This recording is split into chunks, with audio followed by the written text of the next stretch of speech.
Hey, this is Chris with Hacking Your Leadership. On today's discussion on employee engagement, we're continuing what we started 2 weeks ago with causes of a decline in employee engagement that might be a little bit more insidious or lack of being at the forefront of what you might be looking at when you think you have an employee engagement problem.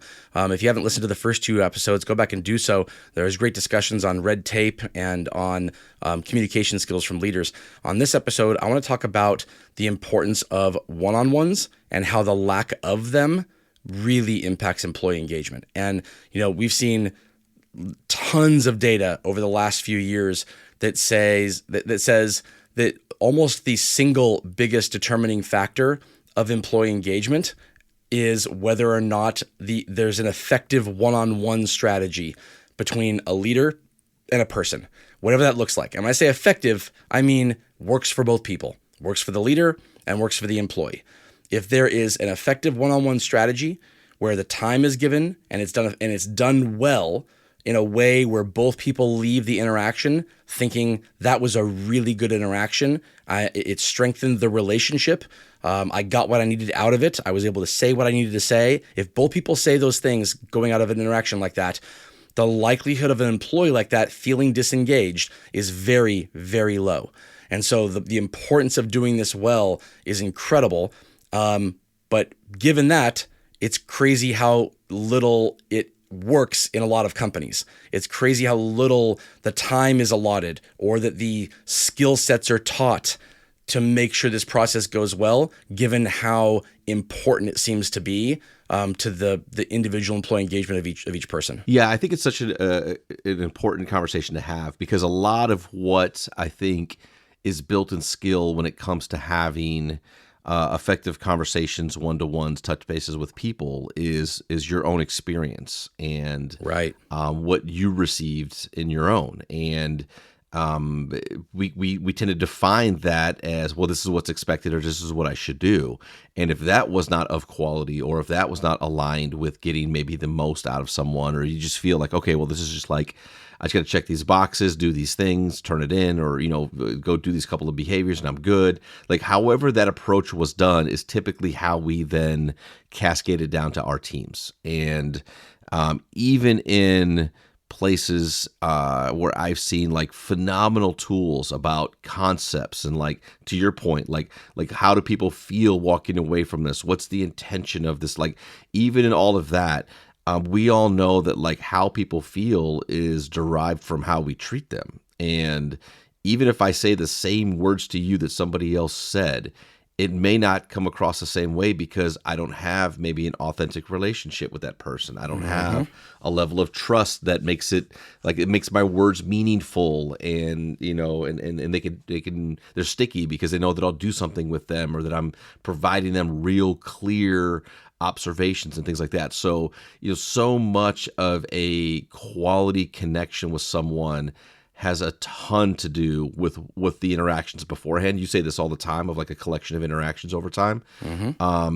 That has so much to do with this. And then if you don't have that history to pull from, if you don't have those longer term relationships, then what you say, how you say it, and how you express interest in the conversation is going to be critical to building that first kind of brick of a foundation over time, so that people then not only feel value in the conversations and dialogue, but bring something themselves to want to be able to challenge themselves or self-reflect or be comfortable enough to share not only what they're doing well, but where they're struggling and where they need help. No, you're spot on with that. And I think that it's really unfortunate because a lack of a solid one-on-one strategy as a whole, you'll see organizations that have that, and there are individual leaders who have a solid one-on-one strategy with their individual people anyway, because they know the importance of it.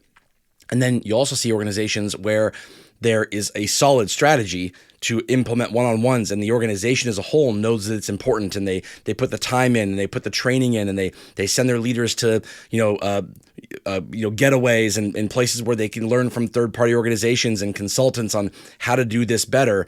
And they put the investment in, but because they are doing it in much the wrong way in a lot of cases, it doesn't land right, and it doesn't actually help people move things forward. And what I mean by that is that there are things that you can do that will help leaders get better at this process if they aren't good at it right now.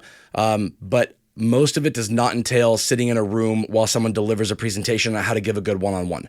And so I want to go through some of the things that you can do that will help with this process if you're committed to doing it. But first, let's get a word from one of our sponsors.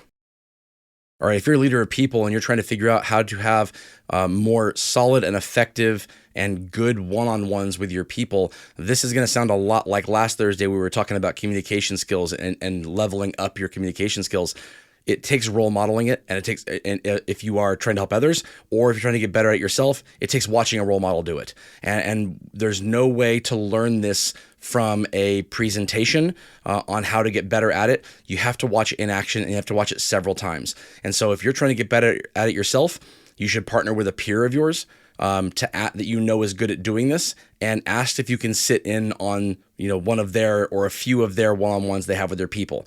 If you are really good at this and you notice you have a peer who is not doing as well at this, ask them to sit in to learn from you on how they can get better at doing this. As long as you're not, having confidential conversations around, compensation or maybe some very specific performance management issues that where the employee themselves wants it to be, a smaller group than having, somebody watch.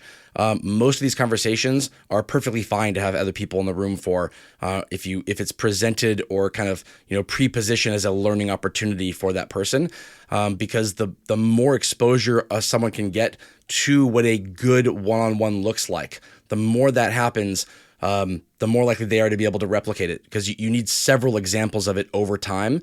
And then you also need to partner with that same person to sit in on one-on-ones for them and see how they can display the skills that they supposedly learned watching you. Yeah, I absolutely agree. There's been plenty of times where I've been on both sides of that table, because I think that a lot of times in conversations, like presentation is different than conversation. And in presentation, people can practice for, you can really be succinct about what you want to have in your messaging. There's things that you will share. And I can look and say, like, I could take notes on a presentation and maybe I can learn how to communicate better per se. But when it comes to development, when it comes to one-on-one conversations, there is that thing where it's like, how does somebody talk to somebody else? How do you pivot in the moment? How do you bring a conversation back to center maybe on something? How do you make sure that what you're sharing is clear, what they're saying is being heard? How do you take that conversation and then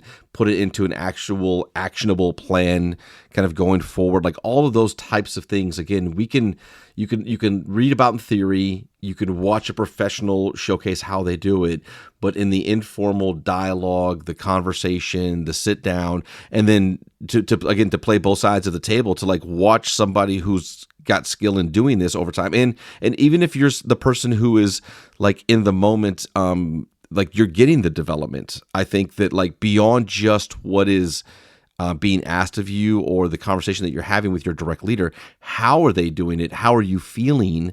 And then taking the time to reflect on, why did they make that space comfortable for you? Why was that effective? Why did that resonate with you? These are things where you can take that and kind of learn from being in that chair, but then also having somebody come in and really pay attention to you doing it, with a peer, with your leaders, with people on your team. Like that amount of time is just critical to truly shaping the ability to make sure people feel like they're getting supported and feel like they're getting development from you as their leader. Right. This is one of the only areas I can think of where it really does not work at all to do role plays, because the point of a one-on-one, in terms, if you go into it, what it's actually for, in terms of the person is getting growth and development from the conversation. The people who I know who do one-on-ones very, very well, one of the things that makes me able to categorize them as such, as this is a person who does one-on-ones well, is not about how well they deliver a message from the organization, or how well they deliver what they came in to say anyway, or how good their notes were in advance of the one-on-one and how prepared they were and how on the agenda they stay and not off topic. That's all stuff you can learn in a seminar. What makes it good is how they are able to respond in the moment to whatever the person they're talking to says in a way that strengthens that person's trust in them, strengthens the relationship without compromise to what the organizational objectives or agenda or their own requirements as a leader. And so it's very easy to make an employee feel great and to value the relationship if you're okay with compromising your own responsibility as a leader. It's also very easy to never compromise your own responsibility as a leader if it doesn't matter to you how the employee feels about what you're saying. But watch somebody do this on the fly in a one-on-one where no matter what the employee says, both are done. The employee feels valued and respected and like they're getting growth and development of it.